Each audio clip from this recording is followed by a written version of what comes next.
What if I told you that the very first cities on Earth were built by people who had never seen a city before? Think about that for a moment. No textbooks, no engineers to consult, no heavy machinery. Just human ingenuity rising to meet an entirely new challenge. Today, we're stepping back in time to explore one of humanity's most astonishing leaps, the birth of urban life. This isn't just a story about stones and walls, it's about how ordinary people, just like you and me, became the silent architects of civilization itself. Picture this, a vast, sun-baked plain somewhere in Mesopotamia, around 6,000 years ago. A group of people, farmers, potters, traders, begin stacking mud bricks in careful patterns. At first, it's just a few homes clustered together, but then something extraordinary happens. Streets emerge, winding organically like veins. Public spaces take shape, where people gather to trade goods and share ideas. Walls rise not just for defense, but to define something entirely new, a city. This wasn't accidental. It was deliberate, calculated, revolutionary. And the most incredible part, these builders had no precedent to follow. They were inventing urban living from scratch. So how did they do it? How did early humans engineer the first cities without modern tools or even the concept of urban planning?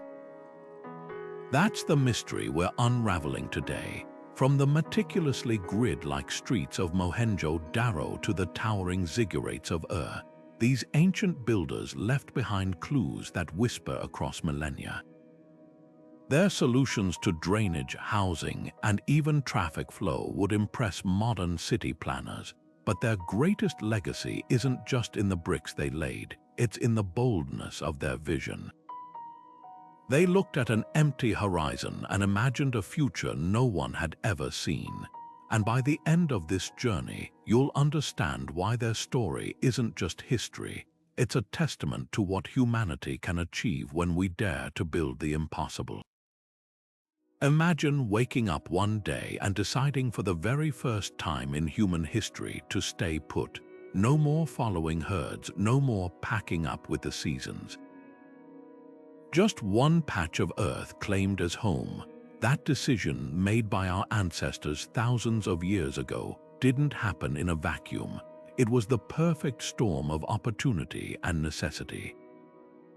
Take agriculture for starters. Foraging and hunting meant constant movement, but the discovery of farming changed everything. Picture a family along the fertile banks of the Tigris River, sowing seeds and realizing something revolutionary. If they stayed, they could harvest more than they needed. That surplus didn't just mean full bellies, it meant time to build, to specialize, to innovate. A hunter might become a potter, a gatherer might start weaving. For the first time, roles diversified beyond survival, and with that, villages swelled into something greater. But food alone didn't build cities. Trade turned settlements into hubs. In places like Çatalhöyük, one of the world's earliest known urban centers, obsidian from distant volcanoes and seashells from far-off coasts passed through hands, weaving a web of connections. These weren't just transactions, they were the first threads of a social fabric, binding strangers into communities. And with trade came the need for rules, for leaders, for shared spaces. Streets weren't just paths, they became stages for human interaction. Then there's the unsung hero of urbanization: mud, simple, pliable, and everywhere. In Jericho, towering walls of packed earth rose not just for defense, but as a declaration: we are here to stay. These structures demanded collective effort, hundreds of hands shaping bricks, hauling water, working in unison. That collaboration forged something deeper than architecture. It forged identity. A city wasn't just a place, it was a promise, a shared dream etched into the landscape. So why trade the open sky for crowded streets? Safety in numbers for one. but also something more profound, the chance to create. Cities became incubators for art, religion, technology, ideas that needed density to spark. The first urban dwellers didn't just adapt to their world, they reinvented it, and in their quiet revolution, they laid the groundwork for everything we know today. Between the winding Tigris and Euphrates rivers, where the soil was rich but the rains were unpredictable, humanity's first great experiment in city building took root. Mesopotamia, the land literally meaning between rivers, wasn't just a place. It was a revolution. Here, in what's now modern-day Iraq, the blueprint for urban life was drafted in mud, brick, and ambition. Take Uruk, one of the world's earliest mega-cities. By 3500 BCE, its population had ballooned to nearly 40,000 souls, a staggering number for the time. What held this bustling hub together? Ingenuity. Mesopotamians didn't just build houses, they engineered ecosystems, their secret weapon, water. In a land where floods could wipe out crops or drought could starve a community, they dug canals with mathematical precision, turning erratic rivers into lifelines. These weren't just ditches, they were the ancient equivalent of highways, threading through fields and neighborhoods, ensuring every drop of water was accounted for. But water alone didn't shape these cities. Look up and you'd see the true skyline of Mesopotamia, Zigurates. These towering step temples, like the great Ziggurat of Ur, weren't just spiritual landmarks. They were the beating hearts of urban life. Priests doubled as administrators, tracking grain shipments and labor shifts from their lofty perches. The temple wasn't separate from the state, it was the state. And this fusion of faith and function gave rise to something radical: bureaucracy. Clay tablets etched with cuneiform script recorded everything from tax receipts to court rulings, proving that cities didn't just need builders, they needed bookkeepers. Then there's Babylon, a city so advanced it felt like magic. Its famed hanging gardens, whether myth or reality, hinted at a society that didn't just survive but thrived. Streets laid out in grids, houses with drainage systems, even the earliest known building codes under Hammurabi's rule. This wasn't haphazard growth, it was deliberate design.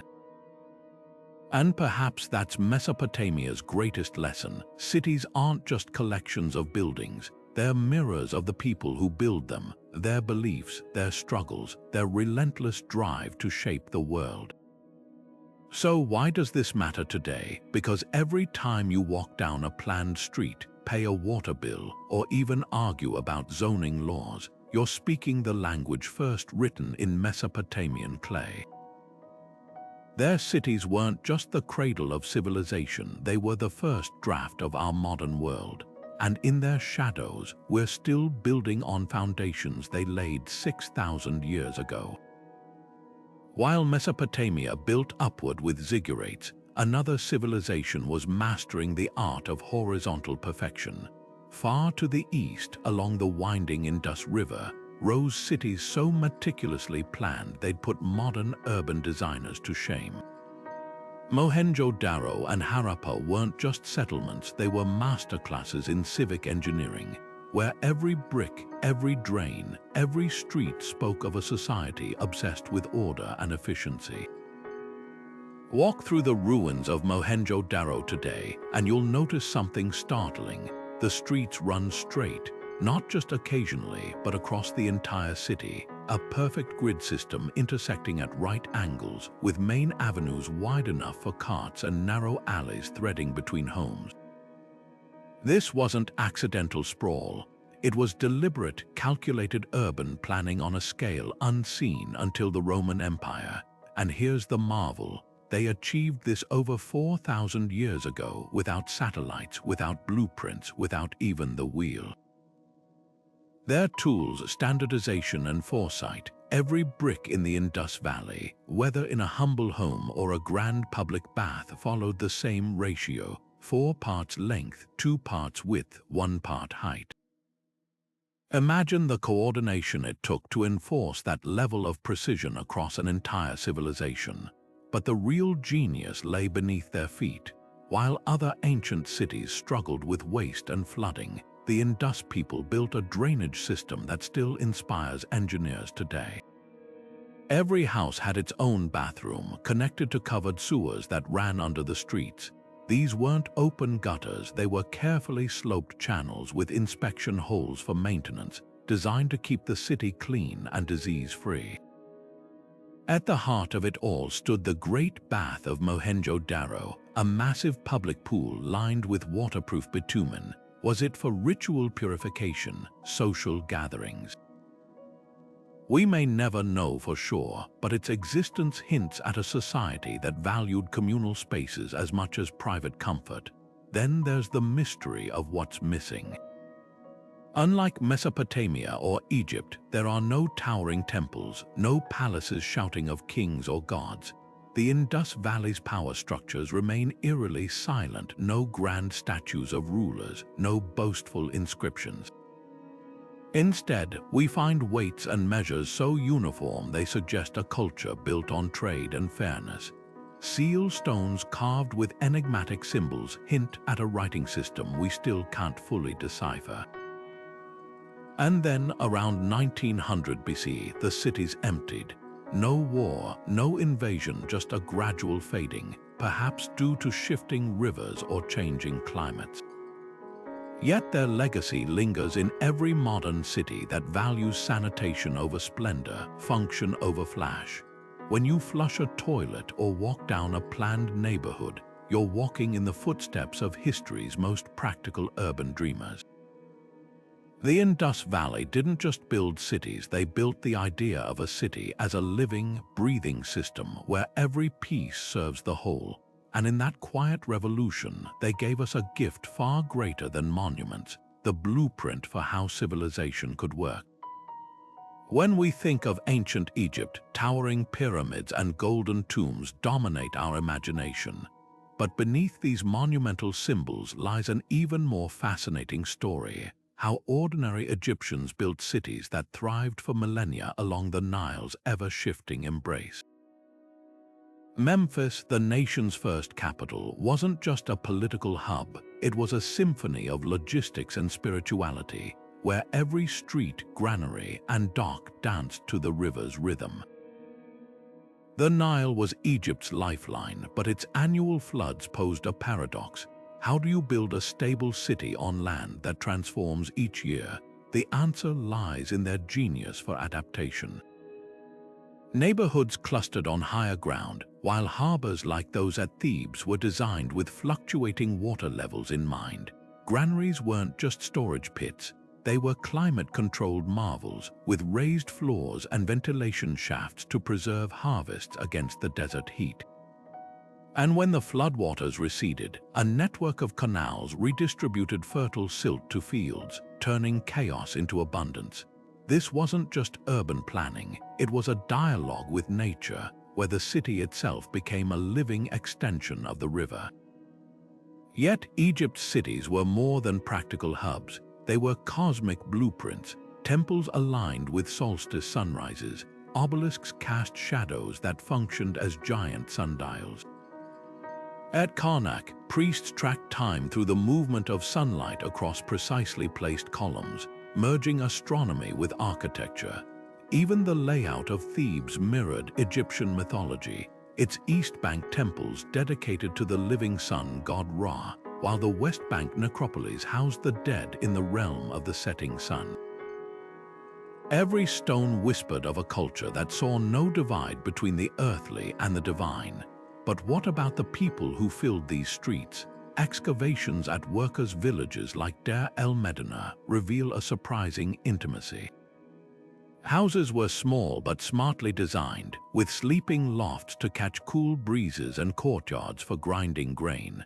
Ostraka, scraps of pottery used as notepads, preserve everything from shopping lists to court petitions, showing a society as concerned with daily grievances as grand monuments. A carpenter might live just streets away from the artisans painting Pharaoh's tomb, Yet their shared city thrived on interdependence. The same hands that raised pyramids also mended nets, bartered bread, and told stories under starry skies. So why does this matter today? Because Egypt's cities teach us that true urbanism isn't about conquering nature, it's about collaborating with it.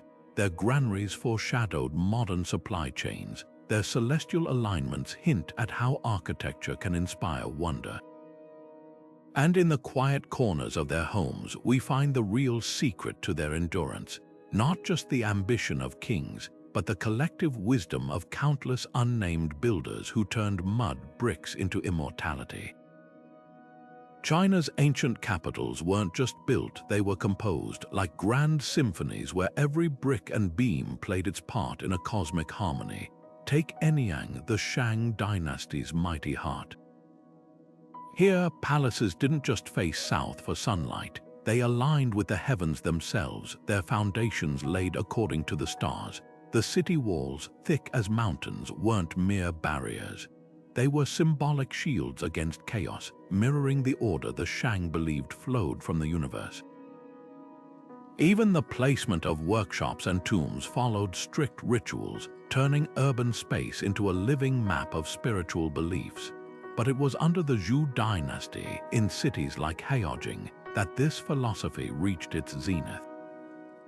Feng Shui wasn't just decoration, it was city planning. Streets curved like dragon veins to channel energy, while gates opened to auspicious directions. The royal palace, always at the north facing south, didn't just signify power, it placed the ruler as the pivot between earth and sky, and the materials. Rammed earth walls, compacted layer by layer with a technique so durable some sections still stand today, mixed with wooden joinery so precise it could withstand earthquakes without a single nail. This wasn't just construction, it was alchemy, transforming humble earth and timber into something eternal. Yet these cities thrived not just on ideology but on ingenious practicality. Luoyang, capital of the Eastern Zhou, boasted a grid of canals feeding public wells and flushing waste, a sanitation system centuries ahead of its time. Markets buzzed with standardized bronze weights, while archivists tracked laws on bamboo slips, creating one of history's first bureaucratic systems. And everywhere, nature was invited in. Gardens weren't afterthoughts but essential elements, their ponds and willows reflecting the Taoist balance between humanity and the wild. What's most striking isn't just their innovation, but their resilience. When invaders toppled dynasties, new rulers often rebuilt atop the same sacred sites, as if acknowledging some deeper truth in the old blueprints. Xi'an's modern streets still follow Han Dynasty routes laid 2,000 years ago. That continuity whispers a lesson. The best cities aren't just functional or beautiful, they resonate with the values of those who walk them. From Anyang's oracle bones to Beijing's forbidden city, China's urban legacy shows us that when a city harmonizes earth and heaven, it doesn't just house people, it elevates them. Across the vast oceans, far from the Zigurates of Mesopotamia and the grid cities of the Indus Valley, another urban revolution was unfolding, one that would rewrite the story of civilization itself. In the Americas, where no wheels turned and no beasts of burden plowed fields, societies built cities so magnificent they rivaled anything in the old world. Take Cairo, nestled in Peru's Soup Valley. 5,000 years ago, while the pyramids of Egypt were still rising, this maritime metropolis was already thriving. 6 massive stone platforms, each the size of several football fields, rose from the desert like artificial mountains. Circular plazas carved into the earth hosted gatherings where music from bone flutes filled the air. But here's the twist: Cairo had no pottery, no weapons, no signs of war. Instead, archaeologists found evidence of cotton nets and fish bones, proof that this was a city built on trade, not conquest. How did they achieve such grandeur without metal tools or pack animals? The answer lies in collective genius. Workers hauled stones using reed ropes and woven sacks, transforming the landscape through sheer human coordination. And their secret weapon, the Pacific Ocean. Carroll's farmers grew cotton not for clothing, but for fishing nets, bartering them with coastal villages for anchovies and shellfish. This maritime trade network stretched for hundreds of miles, proving cities don't need wheels when they have waves. Then there's Cahokia, the Mississippi Valley's forgotten titan. Around the year 1000, while London was still a muddy town, Cahokia's skyline dominated with over 100 earthen mounds. The grandest, Monk's Mound, covered more ground than the Great Pyramid of Giza. But Cahokia's real marvel was its plaza, a 50-acre field where thousands gathered for ceremonies that aligned with celestial events. Archaeologists found pits filled with ceremonial arrows, suggesting rituals of renewal rather than war. And its influence, traded copper from the Great Lakes and seashells from the Gulf Coast, flowed through its markets, connecting cultures across the continent. Yet both cities share a haunting mystery, their disappearance. Carroll was carefully abandoned, doors sealed as if expecting return. Cahokia's decline coincided with climate shifts, floods or droughts that disrupted agriculture. But their legacy endures in quiet ways. The same communal labor that built Cahokia's mounds echoes in modern barn raisings. Carroll's trade networks foreshadowed today's global supply chains. These weren't primitive attempts at urban life, they were sophisticated experiments in living together, proving civilization isn't a single thread spun from Europe or Asia, but a tapestry woven by hands across the world. Their silent pyramids and empty plazas ask us a profound question. What makes a city truly great? Not just its monuments, but the collective dreams of those who built them. How did ancient builders align massive stone blocks with nothing but the naked eye and simple tools? The answer lies in their mastery of fundamentals, turning everyday materials into precision instruments. Take the humble rope stretched taut between stakes to lay out straight city streets in Mohenjo-Daro. Knots tied at measured intervals became early rulers, while weights dangling from the center transformed these lines into perfect levels. Water itself became a tool. Filled trenches around Egypt's pyramid sites acted as giant mirrors, reflecting stars to align structures with celestial north. Even shadows played their part. Obelisks cast knife-edge lines that marked solstices like ancient sundials. But tools were only half the equation. Behind every perfectly laid brick stood generations of knowledge passed through apprenticeship. In Mesopotamia, young scribes practiced cuneiform on clay tablets for years before drafting construction plans. Indus Valley masons learned to standardize bricks not through manuals, but by watching elders mix straw into mud at precise ratios.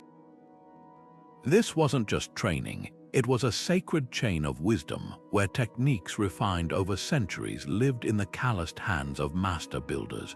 Oral traditions encoded engineering principles into songs and stories, ensuring a worker singing while laying stones might unconsciously follow rhythmic patterns that reinforced structural integrity.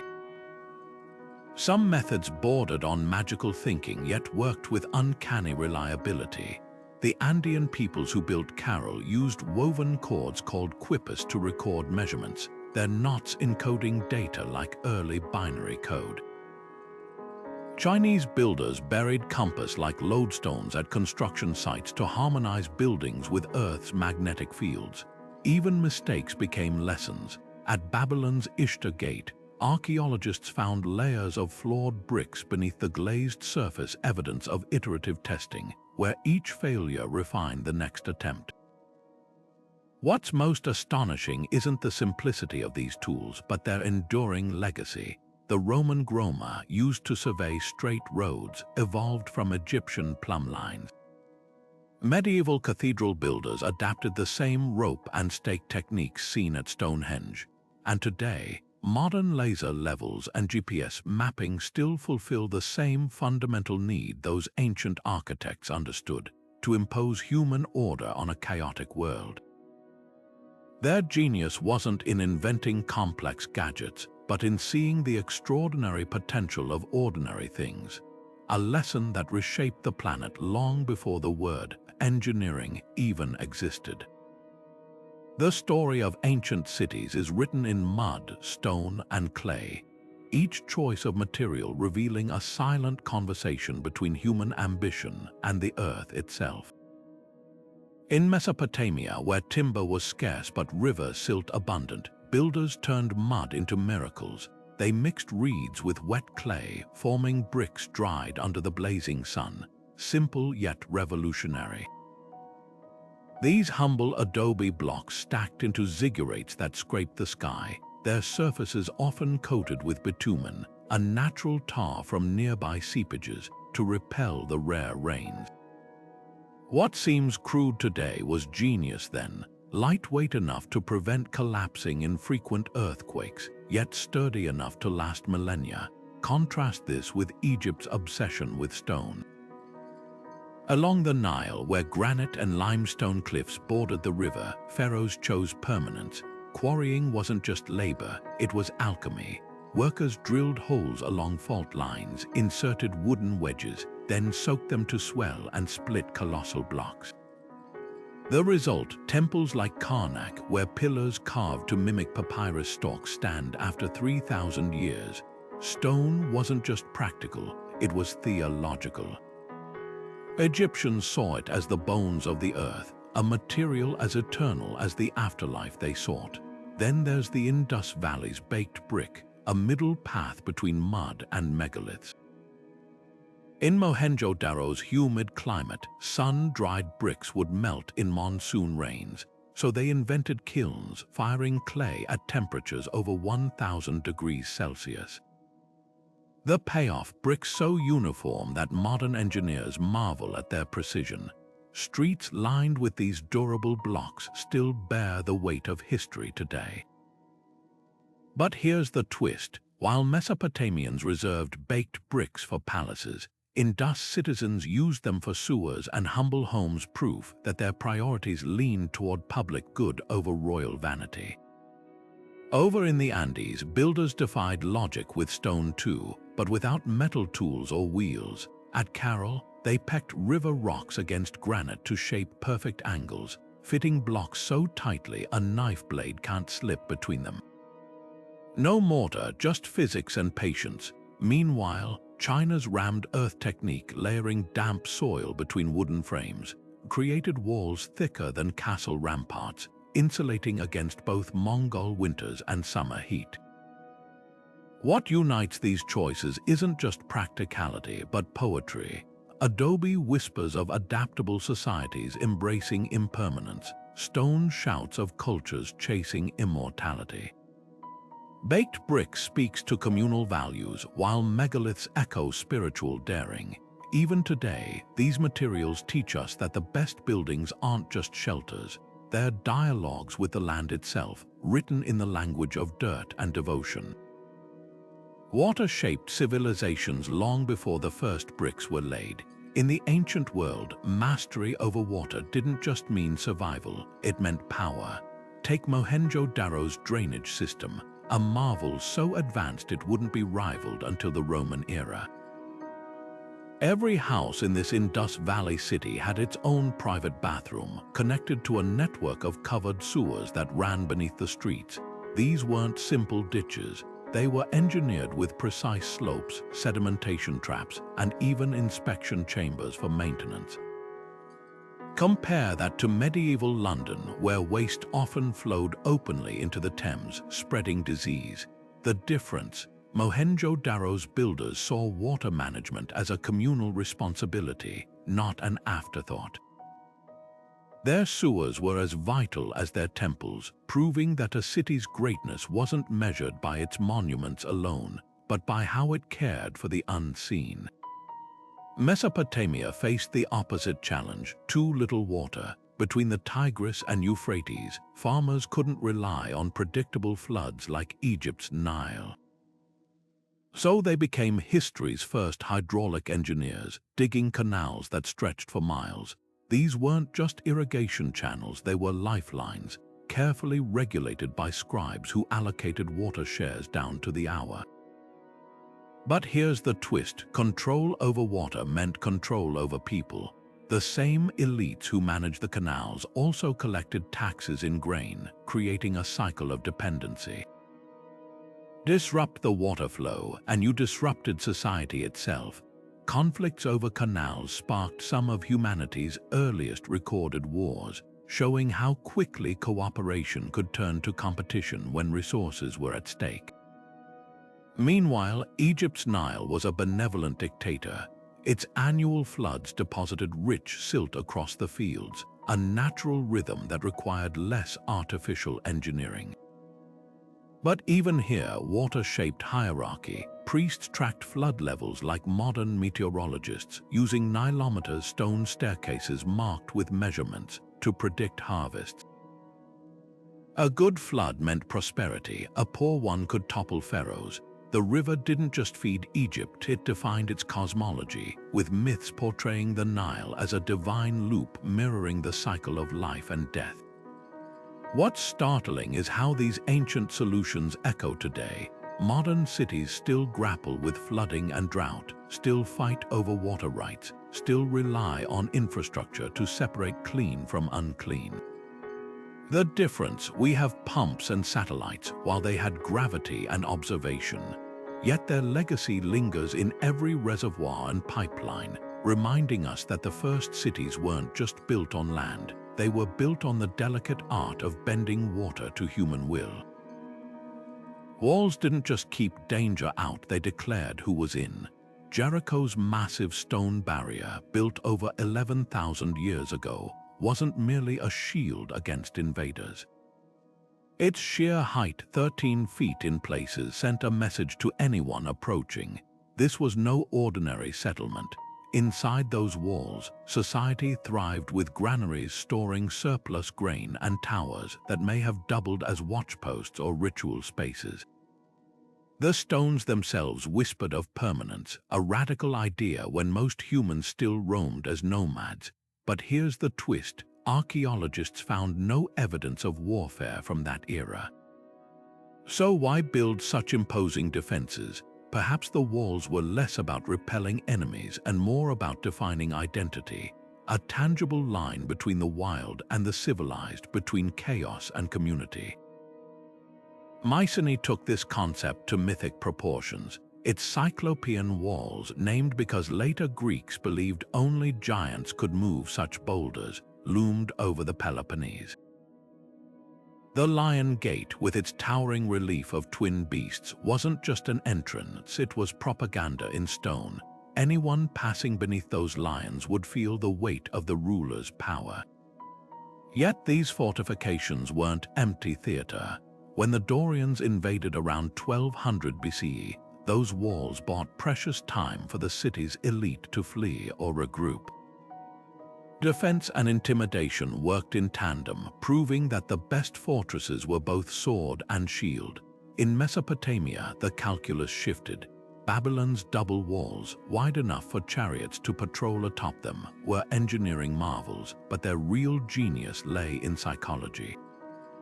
The Ishtar Gate, glazed in lapis lazuli blue and adorned with dragons, dazzled allies and unsettled foes.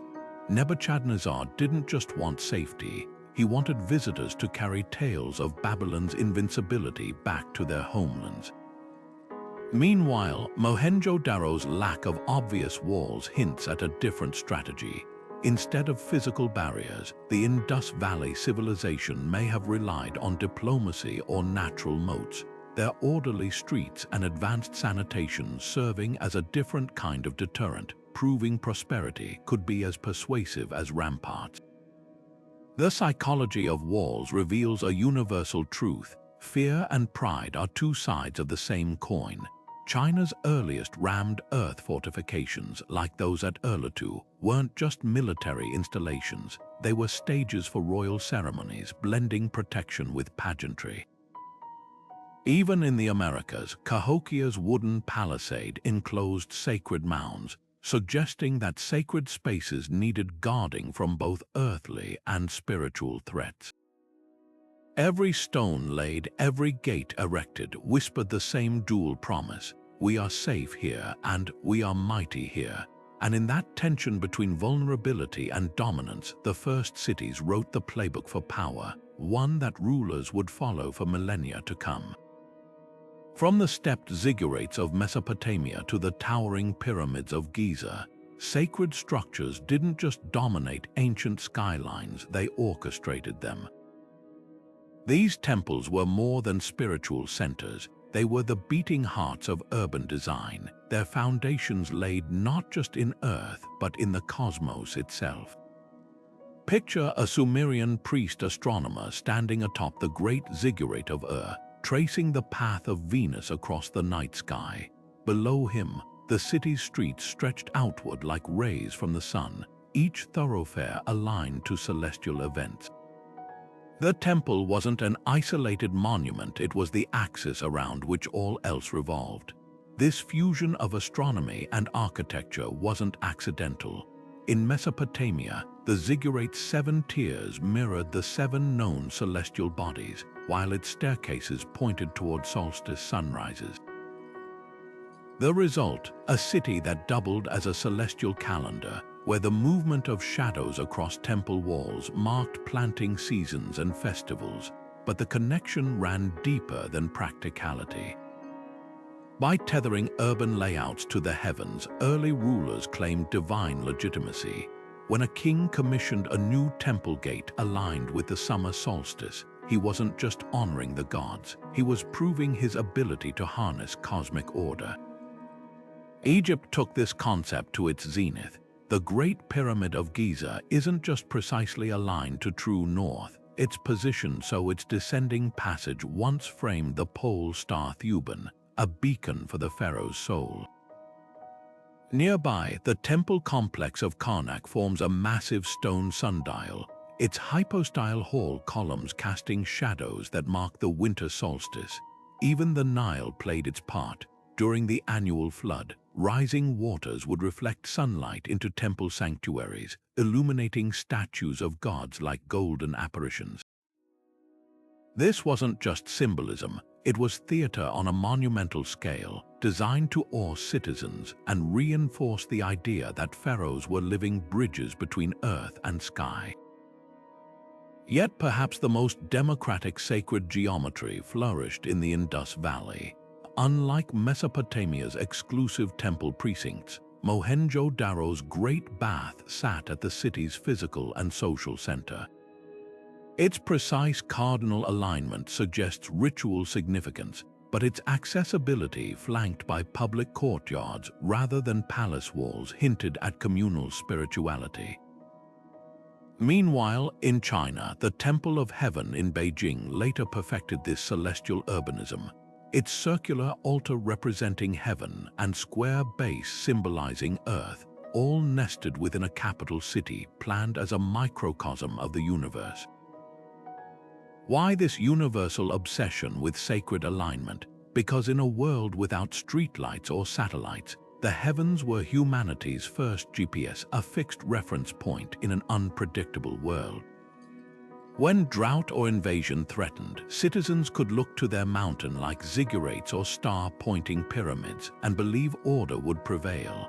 The temple wasn't just where gods lived, it was where chaos met its match. And in that conviction, our ancestors built not just cities, but the very idea of civilization as a bulwark against the unknown. Step into the marketplace of Ur on a busy afternoon, and you'd witness something extraordinary, not just trade but transformation in action. Merchants from Dilmun unloaded pearls onto reed mats, while Indus Valley traders stacked ivory combs beside lapis lazuli from Afghanistan. The air smelled of cumin and cedar, of wet clay and melting wax. But these bazaars were more than just shopping centers. They were the social media platforms of antiquity, where news, fashions, and even religious ideas spread as fast as goods changed hands. The real magic happened where the docks met the streets. At Lothal, the Indus Valley's premier port, ships from Mesopotamia docked beside granaries designed with gravity-fed grain chutes, an innovation borrowed from foreign traders. Warehouses here weren't just storage, they were cross-cultural laboratories. Egyptian glass beads might inspire local potters to experiment with new glazes. Persian measuring weights could prompt standardization across entire industries.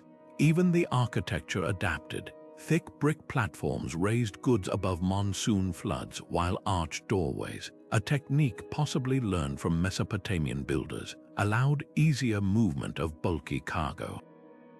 Trade didn't just bring goods, it reshaped cityscapes. Along the Silk Road, caravanserais sprang up like ancient motels, their courtyards ringed with stables and guest rooms. These weren't just pit stops, they were diplomatic hubs where languages blended as smoothly as spices.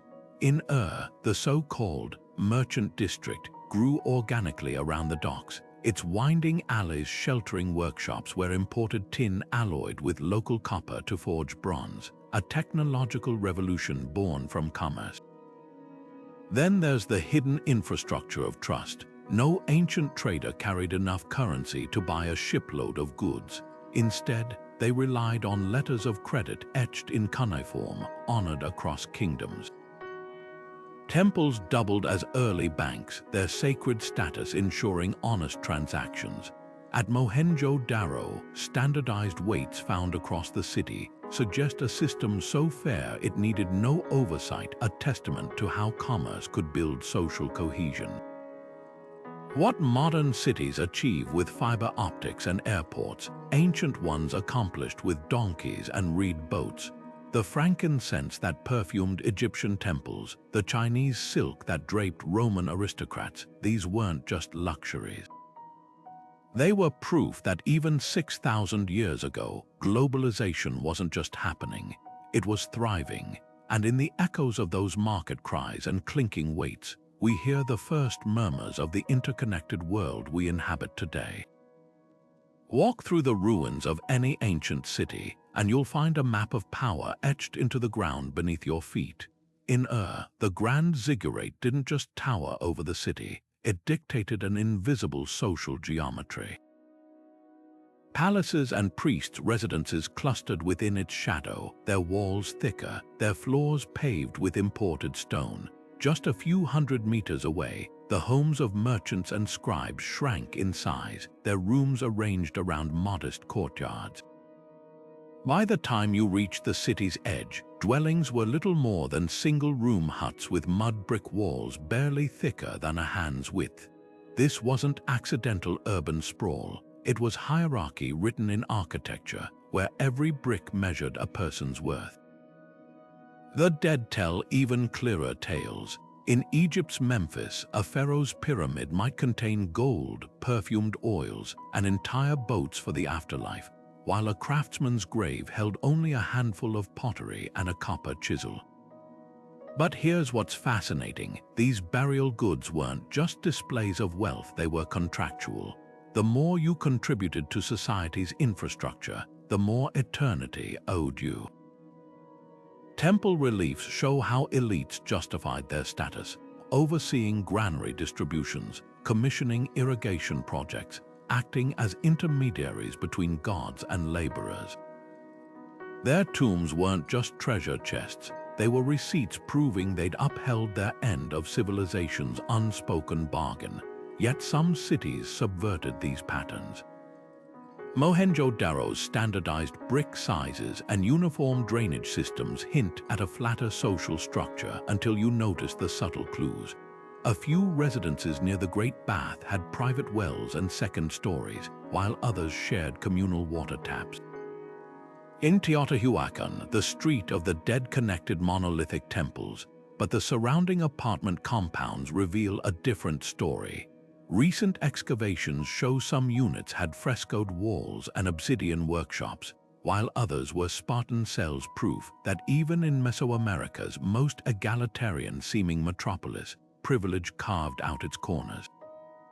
What's most revealing isn't the gap between rich and poor, but how cities ritualized it.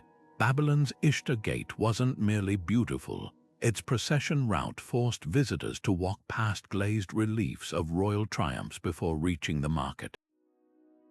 Roman insulae apartment blocks stacked the wealthy in lower floors with piped water, while the poor climbed endless stairs to fire-prone attics. These weren't just conveniences of urban living, they were daily rehearsals of one's place in the order. Perhaps the most poignant evidence comes from the workers themselves.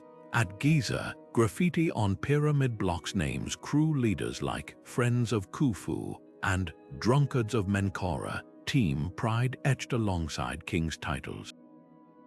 Deir el-Medina's records detail strikes when rations were late, proving even pyramid builders knew their labor had value.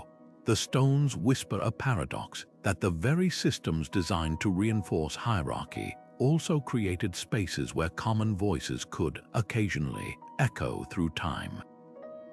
Beneath the towering ziggurats and bustling marketplaces of ancient cities, another history pulses, one woven by hands that history books often overlooked. Women weren't just bystanders in urban creation, they were its quiet architects. In Mesopotamia, tavern keepers like Kubaba rose from serving beer to ruling as kings, proof that the line between domestic space and political power was thinner than we assume. These taverns weren't just watering holes, they were early economic hubs where trade deals were sealed over clay cups of ale, and women like Kubaba became linchpins of commerce and gossip alike. Step into the workshops of Mohenjo-Daro, and you'd find artisans spinning cotton into gold, figuratively speaking. The Indus Valley's standardized weights and exquisite beadwork suggest something revolutionary. Women weren't just making crafts, they were calibrating an economy. Those tiny, uniform beads, each drilled with precision, required mathematical acuity and a supply chain stretching from lapis mines to loom rooms. And let's not forget the priestesses. Insuma Enheduanna, daughter of Sargon the Great, didn't just scribble poetry, she composed the first signed literature in history, merging temple rituals with political propaganda. Her hymns weren't just prayers, they were the viral content of their day, uniting city-states under shared myths. Even domestic spaces reveal hidden labor. In Egyptian worker villages like Deir el-Medina, women ground grain not just for bread but for the beer that fueled pyramid construction. Their ledgers, scribbled on ostraka, show they managed household budgets, lent grain at interest, and even sued neighbors over property disputes.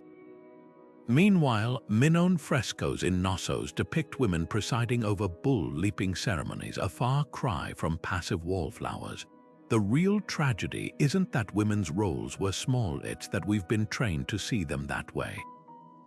When archaeologists first uncovered Çatalhöyük's female figurines, they labeled them fertility goddesses. Newer research suggests they might represent elder women overseeing mortuary rites, a spiritual linked in where influence was earned through wisdom, not womb status. From the looms of Mycenae to the kilns of Harappa, women didn't just support cities, they invented the very textures of urban life. Their legacy isn't hidden in the shadows of history, it's baked into its bricks, threaded through its cloth, and whispered in the songs that first made a collection of houses feel like home. Çatalhöyük's houses didn't burn or collapse, they were ritualistically buried. When a dwelling's plaster walls cracked or its hearth grew cold, residents would seal the doors, fill the rooms with rubble, and build anew atop the ruins. Layer upon layer, this Neolithic city rose like a phoenix of clay and bone, each generation literally standing on the shoulders of the past. But here's what's remarkable.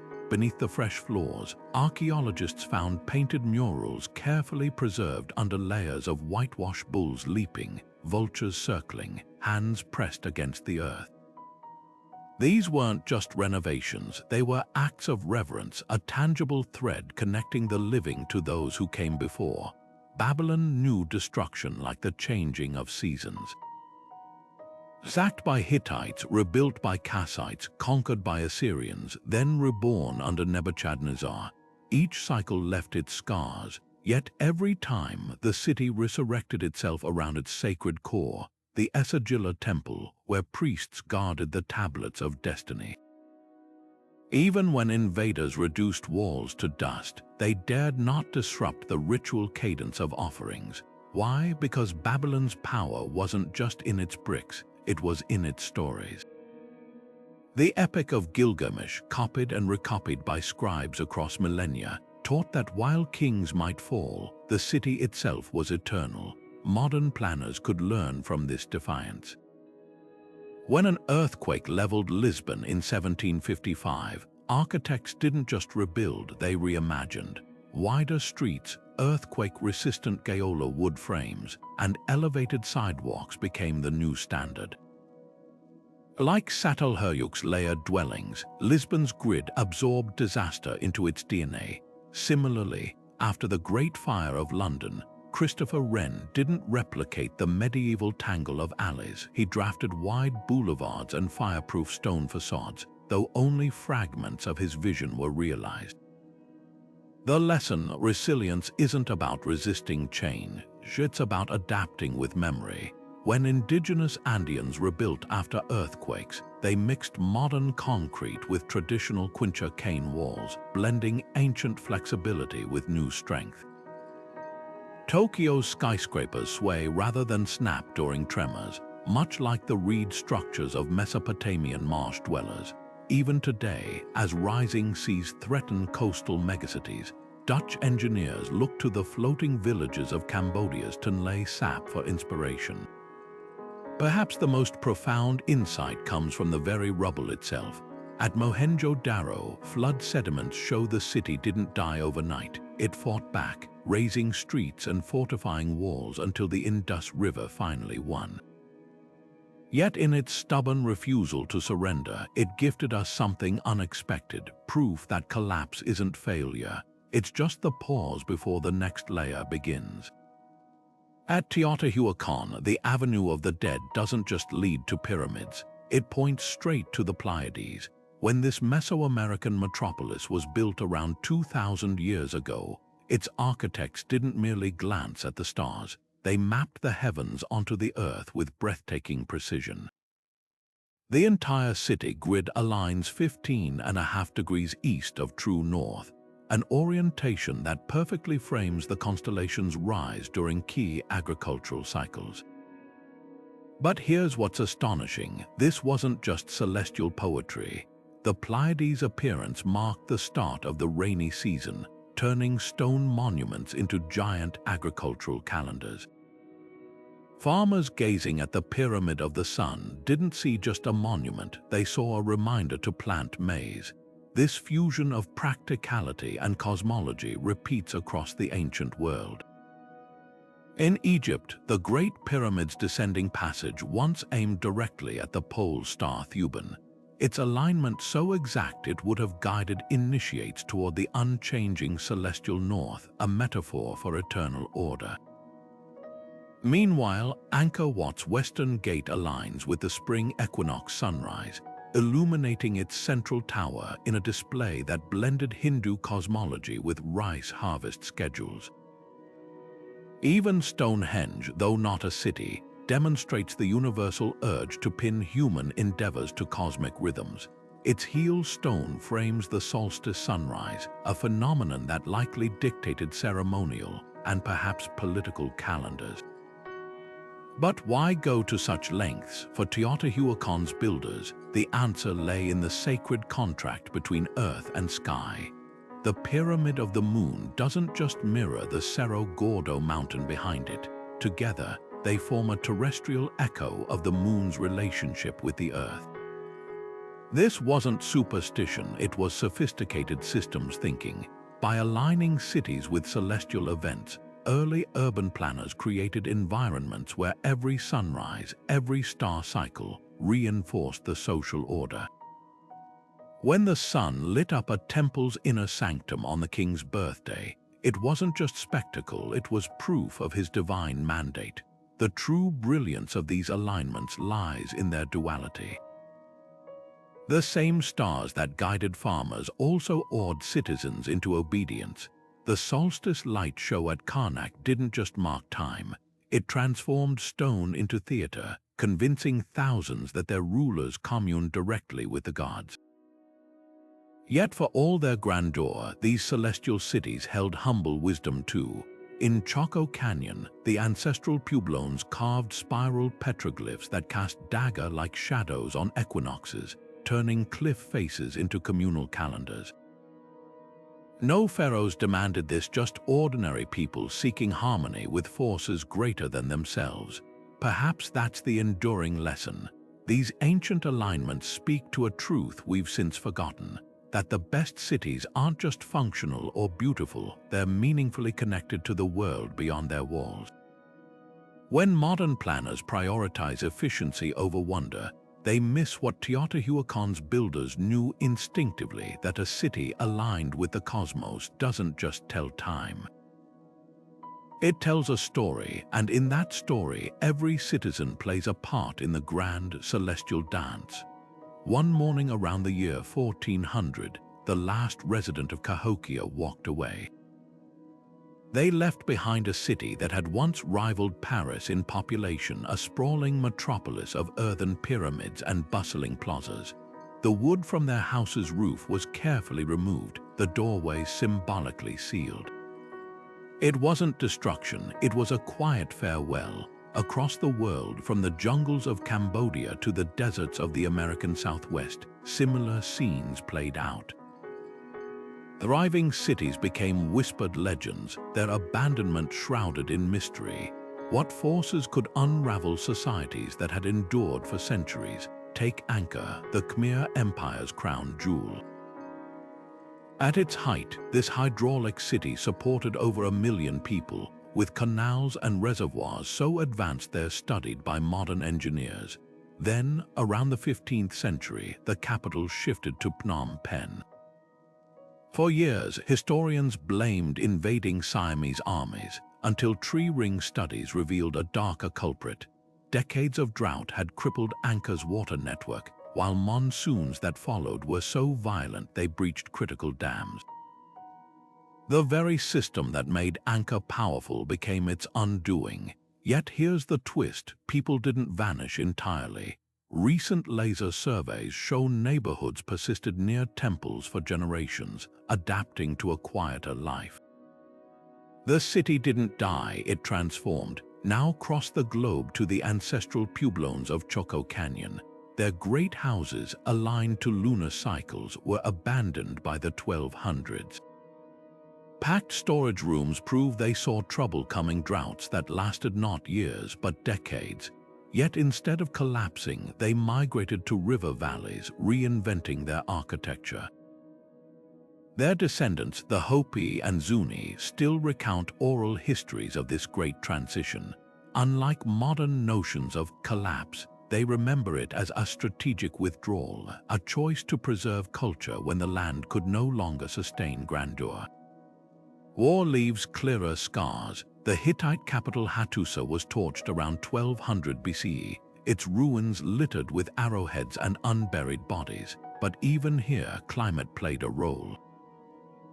Letters between kings begged for grain shipments as famines gripped the Mediterranean. Societies weakened by hunger became vulnerable to raids they might have once repelled. It's a pattern repeated in the Indus Valley, where shifting monsoons may have dispersed populations long before invaders arrived. Perhaps the most haunting lesson comes from Rapa Nui. The famous Moai statues of Easter Island weren't toppled by war, they were carefully laid down by descendants of their builders. As deforestation and overpopulation strained resources, clans transitioned to a new social order centered on birdman rituals. Their collapse wasn't extinction, it was adaptation. These empty cities aren't tombstones, they're palimpsests, layers of human ingenuity and resilience. Cahokia's mounds became farmland, Anka's temples merged with the jungle. The Pueblones traded stone cities for cliff dwellings. Each abandonment holds a mirror to our own urban vulnerabilities, not as doom, but as a reminder that civilizations don't end. They evolve, and in their ruins they whisper the same urgent question. When the next great shift comes, will we cling to old ways, or have the wisdom to build anew? Long before city planners drafted blueprints, storytellers shaped urban ideals through myth. Take Rome's legendary twins, Romulus and Remus, abandoned by the Tiber River, raised by a she-wolf, destined to found a city. Their tale brims with paradox, fratricide alongside civic vision, wilderness nurturing civilization. When Romulus kills Remus over a wall's height, the story isn't just about rivalry, it's a cautionary lesson on unity. A city divided against itself cannot stand, the myth whispers, foreshadowing Rome's later struggles between patricians and plebeians. Yet the wolf's milk carries another message too.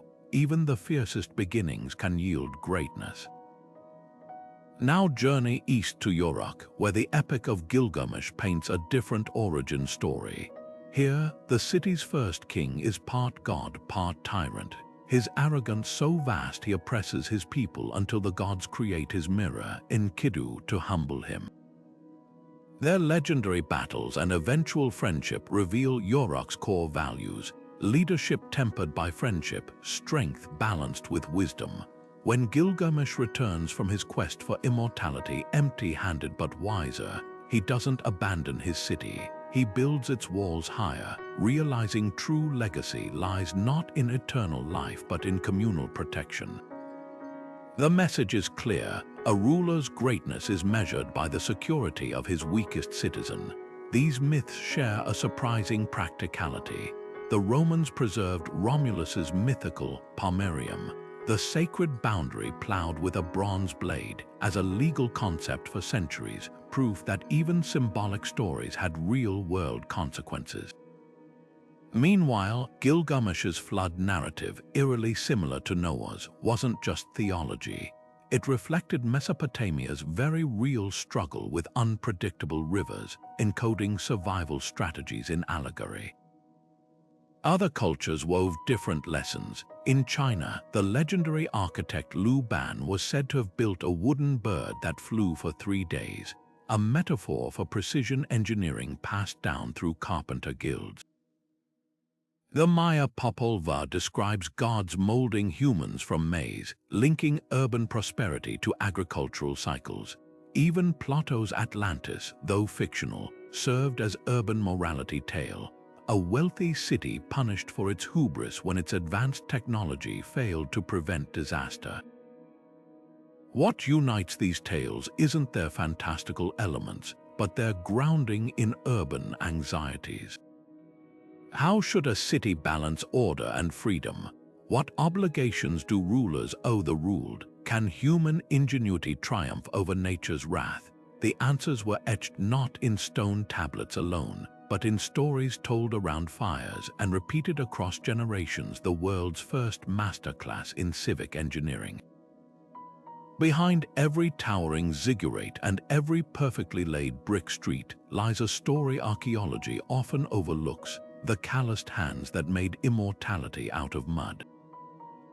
Take the limestone quarries of Tura, where workers chiseled blocks for Egypt's pyramids under a blistering sun.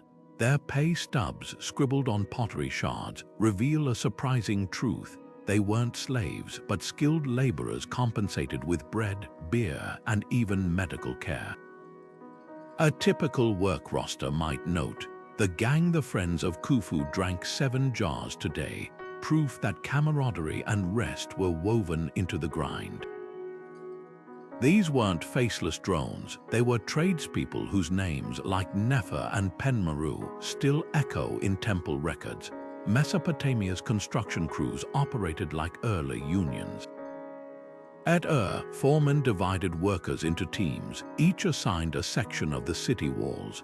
Payment came in silver rings or barley rations, calculated by task rather than time. A bricklayer might earn extra for meeting daily quotas.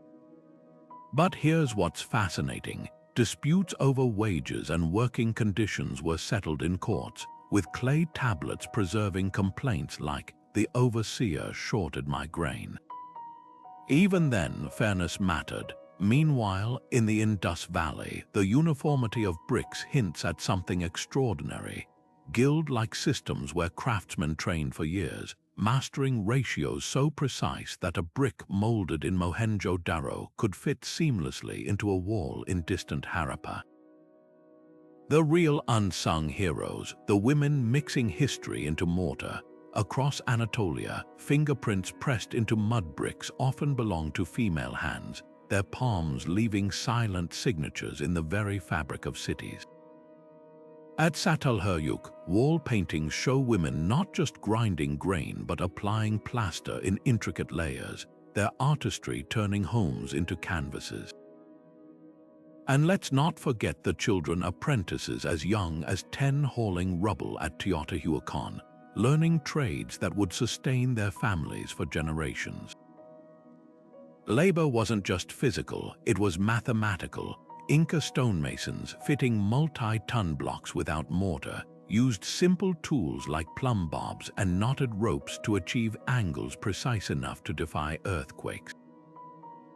Their secret, trial and error, etched into collective memory, each generation passing down tricks, like using wet sand to polish granite seams.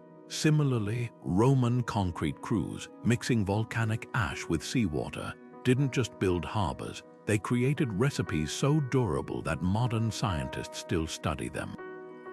What's most humbling is how these workers saw their role. A graffiti-covered stone at Giza reads, "We did this for the glory of our king, not a lament but pride." In Babylon, brickmakers stamped their names alongside royal inscriptions, asserting their place in history's ledger. These silent architects didn't just construct cities, they embedded their humanity into every joint and groove. When we marvel at ancient wonders today, we're not just seeing the visions of kings, we're reading the diaries of laborers written in sweat and stone. The streets of ancient cities weren't paved solely by human hands, they were trodden by hooves, padded by paws, and shaped by the silent labor of creatures we often forget as co-architects of urban life. In Mesopotamia, the true backbone of civilization wasn't just the plow. It was the hump of the domestic ox.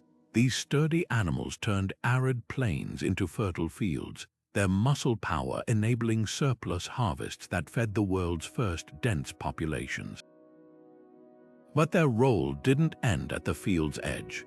Ox-drawn sledges hauled the mud bricks that built Ur's Zigurates, their leather harnesses leaving no trace in the archaeological record, yet their contribution etched into every towering terrace. Meanwhile, along the Indus River, elephants were the living cranes of the Bronze Age. Their strength moved timber and stone for Harappa's granaries, while their dung mixed with clay became a surprisingly durable mortar. Seals found at Mohenjo-Daro depict elephants with decorated foreheads, suggesting they weren't just beasts of burden but revered partners in urbanization. Even their watering habits shaped city design. Wide staircases leading down to the riverbanks weren't just for people, they were engineered to accommodate thirsty herds descending for their daily drink. Animals didn't just build cities, they defended them. The Hyksos invasion of Egypt was ultimately thwarted not by walls alone, but by a revolutionary weapon, the horse-drawn chariot. Adopted from their conquerors and perfected, these mobile platforms turned Nile cities into unassailable fortresses. In China, the Warring States period saw entire urban layouts redesigned to accommodate cavalry units, with widened gates and paved roads allowing rapid deployment against nomadic raids. Yet the most intimate animal partnerships unfolded quietly. In Çatalhöyük, leopards weren't just feared predators. Their teeth and claws adorned ritual burials, hinting at a spiritual kinship between hunter and hunted. Mesopotamian merchants relied on donkeys to navigate narrow alleyways too tight for carts, their sure-footedness making them the ancient equivalent of delivery vans.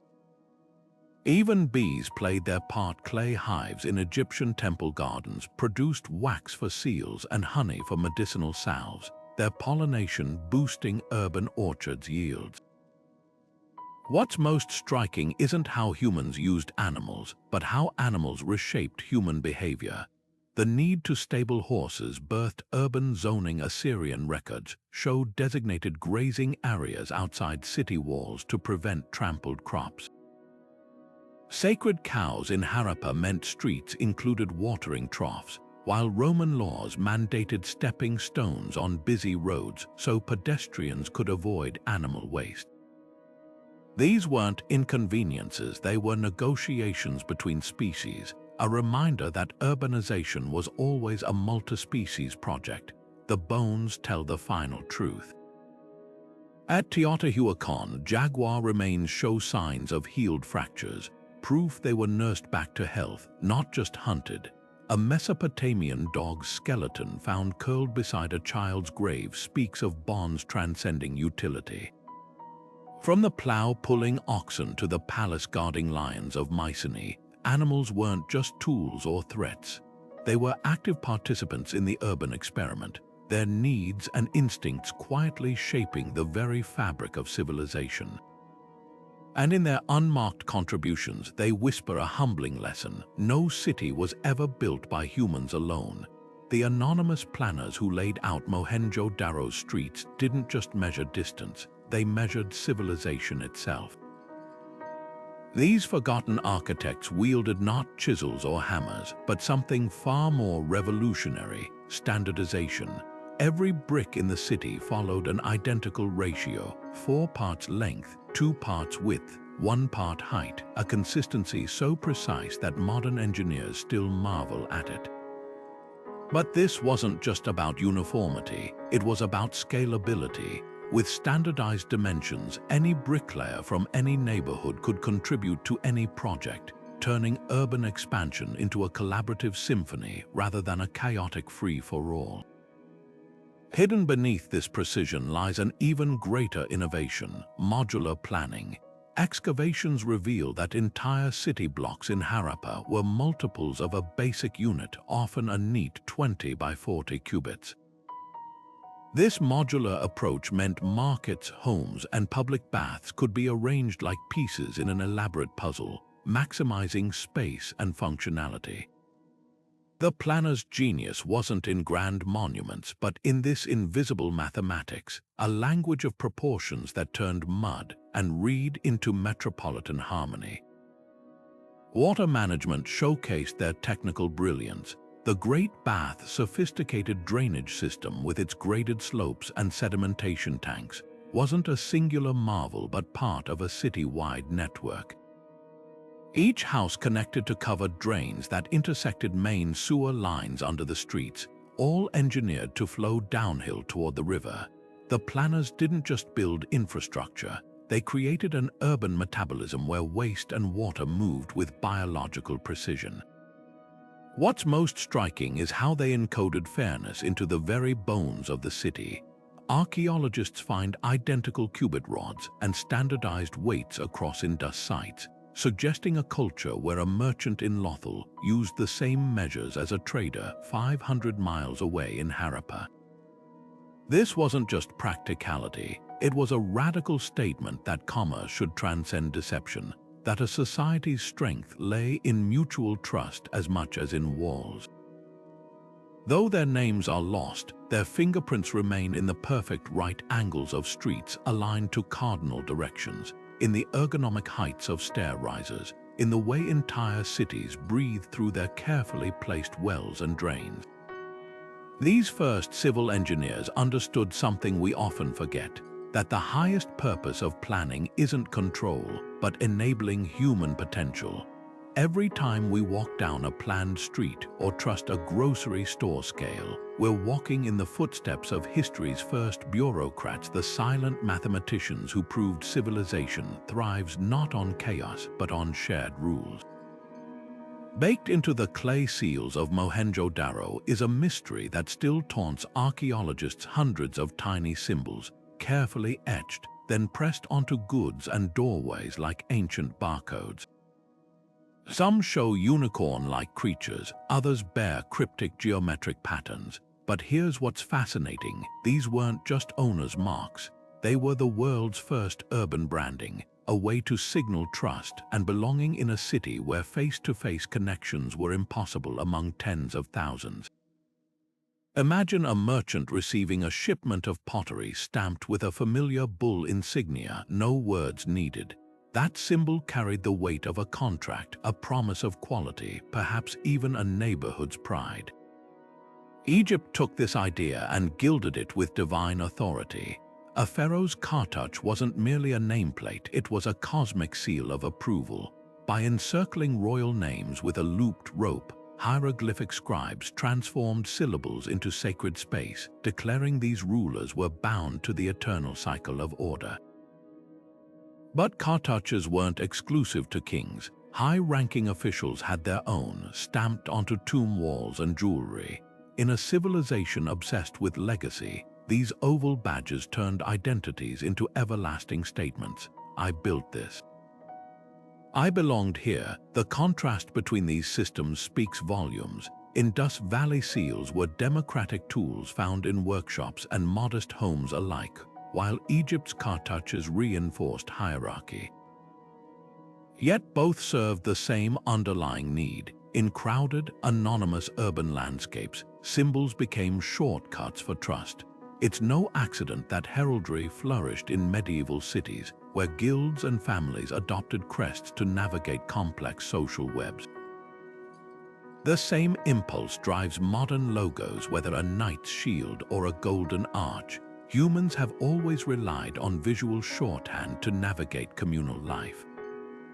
Perhaps the most poignant example comes from Çatalhöyük, where walls were plastered and repainted over generations. Beneath the layers, archaeologists found handprints pressed into the clay, not signatures, but something more primal.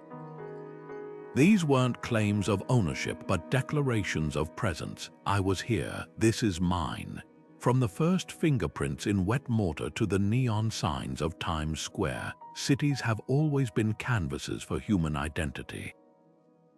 And in those symbols, whether stamped, carved, or painted, we see the universal urge to say, in a world of strangers, this is who we are.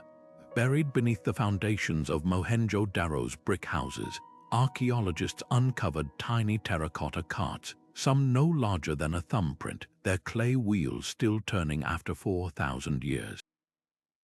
These weren't ritual objects but toys, carefully shaped by adult hands or perhaps by children themselves. They whisper secrets about urban childhoods long vanished. In the shadow of Zigurates and Granaries, children of the first cities lived lives suspended between wonder and toil, their days measured not just by play, but by the weight of early responsibility. Consider the schools of Sumer, where clay tablets bear the shaky cuneiform strokes of young scribes in training. Rows of children, some as young as 6, spent hours copying vocabulary lists and math problems, tablets stacked beside them like modern notebooks. Mistakes were scraped away with wet fingers, the clay recycled until perfect. This wasn't just education. It was socialization, molding children into the bureaucrats and merchants a complex urban economy demanded.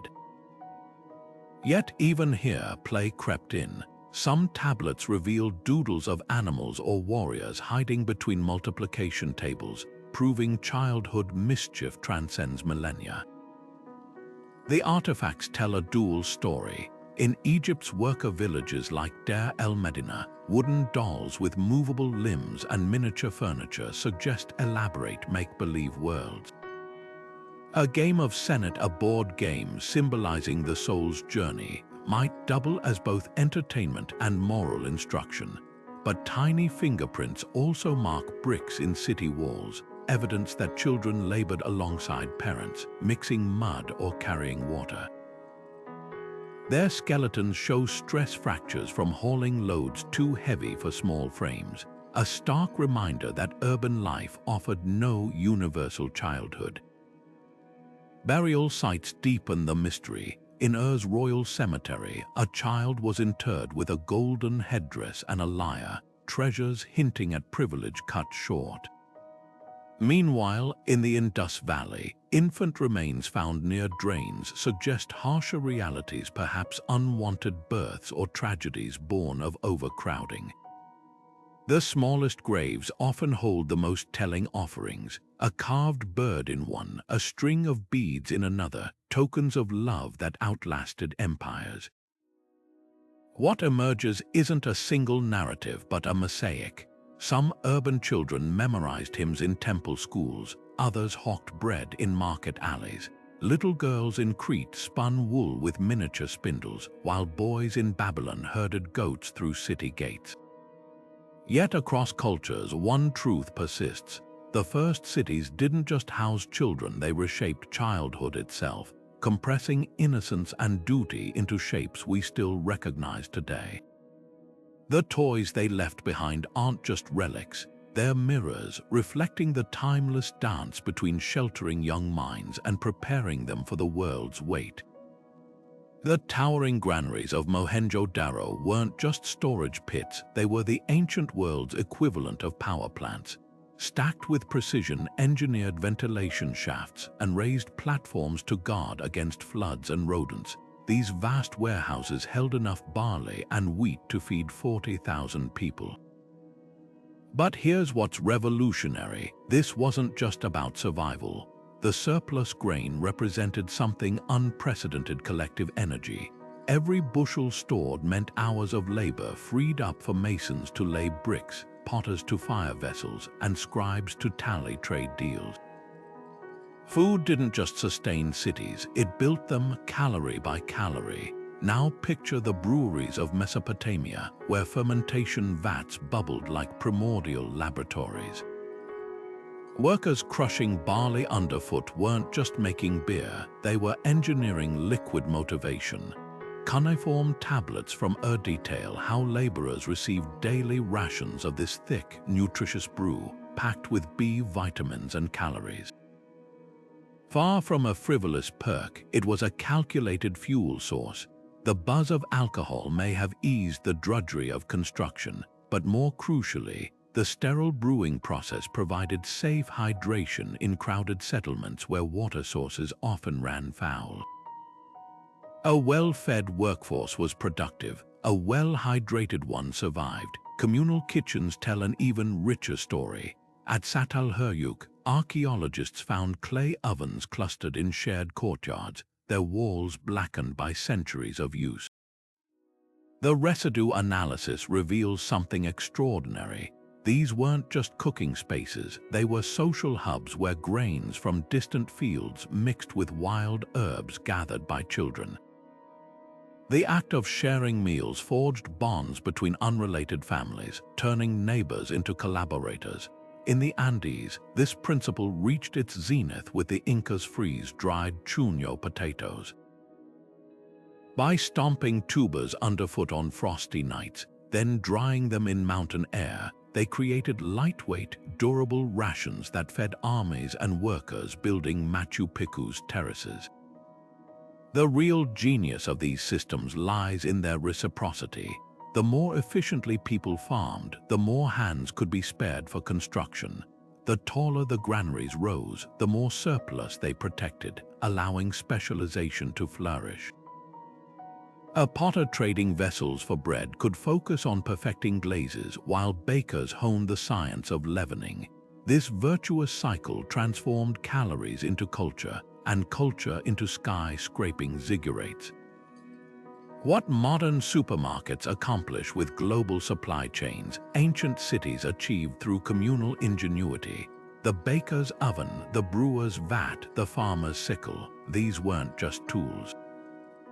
They were the unsung blueprints of urbanization, turning the simple act of eating into the foundation of civilization itself. As the dust of millennia settles around us, one truth emerges from these ancient streets. Cities were never just collections of buildings, but living tapestries woven from human ambition and cooperation. The silent architects, those unnamed laborers, planners, and dreamers, left behind more than ruins.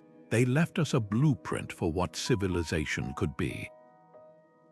Their walls rose not just from mud and stone, but from shared purpose: farmers feeding masons, potters supplying merchants, children learning trades that would sustain their communities.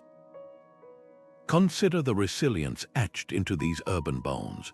When Mesopotamian rivers flooded or monsoons battered Mohenjo-Daro, they didn't abandon their cities, they adapted. They raised streets higher, redirected canals, reinvented materials. Their solutions speak to a fundamental truth: urbanization isn't about conquering nature, but learning to dance with its rhythms.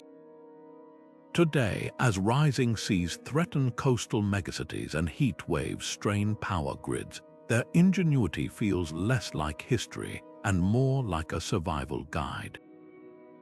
Yet the most profound lesson isn't about engineering, it's about vision. These early city dwellers made choices. They chose to invest in granaries over palaces in the Indus Valley, aligning priorities with collective survival. They chose to encode fairness into standardized weights and measures, proving that trust could be as vital as any wall. Even their so-called collapses weren't failures, but transformations, proof that cities, like people, can reinvent themselves when old ways no longer serve. So what of our urban future? Will archaeologists one day marvel at our subways and solar grids, or puzzle over why some neighborhoods flourished while others were left behind? The silent architects challenge us to build not just for efficiency, but for equity, not just for profit, but for permanence. They remind us that every sidewalk, every pipeline, every park bench is a statement about who we are and who we hope to become. Your turn now. Look around your city. What would you change if you were laying its foundations today? Drop your thoughts below, and let's keep this conversation going. For more journeys into humanity's shared story, hit subscribe. The past isn't finished teaching us.